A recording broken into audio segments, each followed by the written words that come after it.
This is a Jewish family from the southern part of the Gondar region. They have suddenly come to this city because of a serious and severe problem present in this country. Christian anti-Semitism and anti-Semitism in general is endemic and has been endemic. It's been pervasive since the 3rd and 4th century AD. Even to this very moment, to this very day, Jewish people are being accused of the evil eye, various libels against our people that we've also seen in Europe, the same ones, really similar. And this particular family recently suffered. Birhan here, who is the father, is the finest blacksmith in the entire region. That particular trade is a Jewish trade because the Christians said that they could not own land and farm as the average person does. So they were forced into this trade. Now he has become the finest. All of the farmers, the Christians, the Muslims, bring their plows, buy their knives, anything having to do with metal. Unfortunately, he was recently accused by a fellow villager, a neighbor, of having the evil eye, that he looked at his son and caused him to become sick. Everybody believed it, and as a result, they were going to kill him and his family. And they had to flee, leaving everything, all of their possessions, animals. Suddenly, in the middle of the night, they fled to this city, Gondar. The accusation followed them in. And in fact, Rekebna, who was our executive director, took them in, and then the police called her because they said, "Why are you taking in the evil eye?" And she, of course, advocated strongly. She's a prominent figure here politically and socially, and she advocated for them, and she vouched for them. And so they are here today, just one of thousands and thousands of cases existing in this country. Our people suffer here. Ibirhan, in your own words, tell me, why are you and your family here in this city? I came from the South Gondar, Arbgavia Warada, and I have lived there throughout my life with all my family, working there and raising my children, building a house there and living a beautiful life and leading a wonderful life of my families there. But people started accusing me of being a Buddha, evil eye, and they started saying, "You eat people, so you better get out of here." So they brought a gun and they forced them to leave, otherwise they'll shoot them down. So they destroyed the houses, and he cannot get any time to get his property and anything. He came here and he said, "I'm always crying and begging God to save my life." They abandoned me. They kicked me out of the place that I have been forever, and now I am nowhere in the city of Gondar without anything and any money to raise.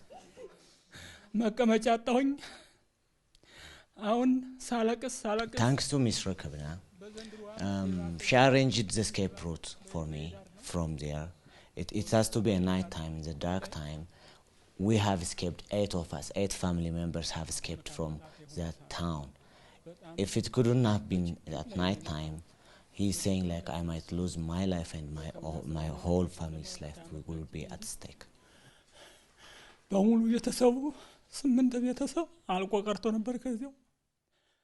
The thing is, the accusation started, if any person dies in my village, whether they drank any poison, whether they get sick or anything, they always accuse me of saying, "You are the one who kills them." They blame the Jews. They blame the Jews, and especially him. And then... Wait a minute, why this particular man? Because they consider him a Jew, they consider him an evil eye, a Buddha. So, But there are other Jews. Why this particular man? ሌሎቹንስ እንደዚህ ያደርጋሉ ወይ? ይላሉ እኔ ግን ከተማው ብቻዬን ስለሆንኩኝ እኔ ብረት thing is, it's related with his family. He is the only one who's doing this blacksmithing in the town, but in the village there are also his families. And they shoot down his cousin next to a church, saying he's evil eye also. Then that thing came to him, and they also tried to chase him there. So after he came to Gondar and stayed in Rakavna's house, they called each other from South Gondar to North Gondar and said, that guy, the evil eye, is here in town, so you better kick him out. So people started being against him also here. So they told the police took him and imprisoned them all. Then Took him with the family. yeah, with the all families, they were imprisoned. Then Rakavna have to go and make some adjustments with the officials and anything. You don't have any evidence, anything. So they went out. After they are released from the police station, people started to kick them, throw stones in them, and everything. So he cannot even get being a refugee in Rakavna's house. So he had to flee again to somewhere that nobody can recognize. So now they are just traveling from a place to a place. They don't have a permanent residence. So this family really has no home. They are moving from place to place out of fear of violence, because the accusations are following them. And people actually believe the accusations that we as Jews have the evil eye. We can cause sickness and death just by looking at a person, that we can change our bodies into that of wild animals, hyenas, and we feed on the flesh of Christians. This is what people believe, even in the government, because they are taught this as children. And so it grows up with them, and even if they are educated, they still believe it. This is why the Jews of Ethiopia must leave. A Jew is a Jew is a Jew. As far as the anti-Semites are concerned, they don't care what you believe. You can believe in Moses, you can believe in Yeshua, you can believe in Krishna. It doesn't matter. What is in your blood, that's all they care about. And if you are lineally a Jew, that's it. You are a target. And there is no reason, no fair, just reason why all of the Jews should not come home to Israel now. This is another example. They are accused and killed by someone. This is the woman who was killed? Yeah, she is killed on October 2014. The village was in Nawari. I visited with Fasaha, the chairman of the Jewish community, National Jewish Community in Addis. We visited together with 6 bullet holes. Yeah, they killed her. So there is a big problem in Ethiopia. Still, they accused them, all Jewish, who are making clay, who are making blacksmiths, who are making weaving, like that. Always they accused them. If someone died by something, they said they killed the Buddha's people, like him. His brother is died. They selected him and shooting at him, they killed him. Before a year, his brother is died. So there is a big problem. And also when I bring them, they accused me, all the police, even the police, they call me, why you bring these evil eye people in Gondar from Tashkent here? They call me, but I explain it, everything Then I become their advocate and they release out from the police station. So they are suffering. They were a student. These all 5 children, they drop it because of in order to survival, you know. So they are in critical problem here in Gondar.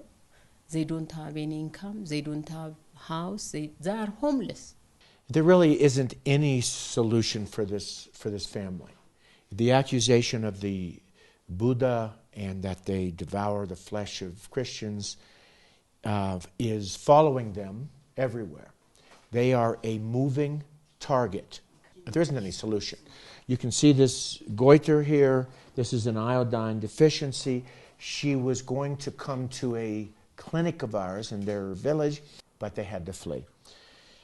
Now we're going to treat her in Gondar, but this isn't a solution. They are just wandering around from place to place, trying not to get killed. Why? For being a Jew. Now, the only solution I can think of is that we have to make their case to the consulate of Israel now. They are in danger now. And I don't know how God will help us do this, but it's so severe that if we don't do it in another month, somebody could catch up to them and they could be killed. As it is, all of the children who are in school, there's no education for them now. They can't go into a school. They are going to be accused. There isn't any solution for them except to go home to Israel. Sumay and her family used to live in Tashkent, Warada, and there is this accusation of being a Buddha and everything to all her family, but she and her bigger brother was strong enough to just get educated, and her brother became a teacher, and she also is a teacher. Then they started having a job there. But at Tashkent, Warada, they just said, you cannot teach anymore, and they kicked him out. So he went to another Warada, Fogara Warada, to teach. And after he started teaching, when he was about to return to their family to ask them on how they are doing, there is a car accident and he died. Then the same thing happened to her. They kicked her out of the Tashkent Warada, saying you cannot teach because you are Buddha here. Even if you are educated, you cannot teach anymore. So she came to Gondar. The same thing happened here. She cannot get hired, so she started working on some stuff. And she is just asking, I hate to be alive. Why did you create me? If there is anyone who wants to willing to help us and say, you are my people, this is the time for me. This is just one case that you are seeing in one family's case in Ethiopia. But all over the country, if you go to Bahar Dar, if you go to the Amhara region, the other part, there are people who are being chased by the society and discriminated and even threatened to their life. And if somebody died, always they are going to say, no, this is not a cause of disease or anything. Maybe the Buddhas are the one who did this. When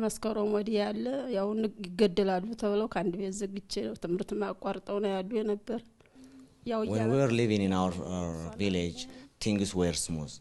Then, but last September, they started to be very aggressive and started throwing stones and threatening them for their life and everything. And finally, they started robbing their home. And when things went to the highest level, they threatened them, saying like, 2 of the bigger boys, we are going to execute them or slaughter them, and we are going to kill your husband, was the warning for her always. So she stayed home, and with the help of Miss Rakabna, the other family came to Gondar city. Then she stayed there to get her property and everything. But then she heard about them here, following them from Tashkent to Gondar city, and they were in jail and everything. So she came also here. But she was very happy that she thought they escaped from that place and now they are safe in a city where their law is here, because it's a bigger city, laws can be exercised here and everything. And she thought it is safe, but things are getting much worse and worse here. So I don't know what to do. And before they get slaughtered, may God do something for me and for my family. The laws of the land concerning murder and violence apply to everybody except the Jews if they are accused of the Buddha, the evil eye, that they have attacked Christians, that they've changed their bodily form into that of an animal. Even the police, the government, they turn a blind eye. They say, well, this is what the society believes, so there is no penalty, there is no justice for them at all. It's a very difficult situation. This is just one case, and you're seeing it up close and personal. The MJAA is going to step in. We will take care of this family, and we will advocate for this family. I don't know what it's going to cost, $10,000 a year. I couldn't tell you, and I don't know. Only with God's help will this family get back home. We are going to do what we can now. And we pray you will stand with us with your prayers and your support. We need your support. Talk is cheap.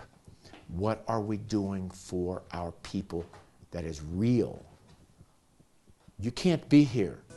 You can't work here, but you can send support and you can pray. We will do the work. Support us. Pray for us. Ethiopia,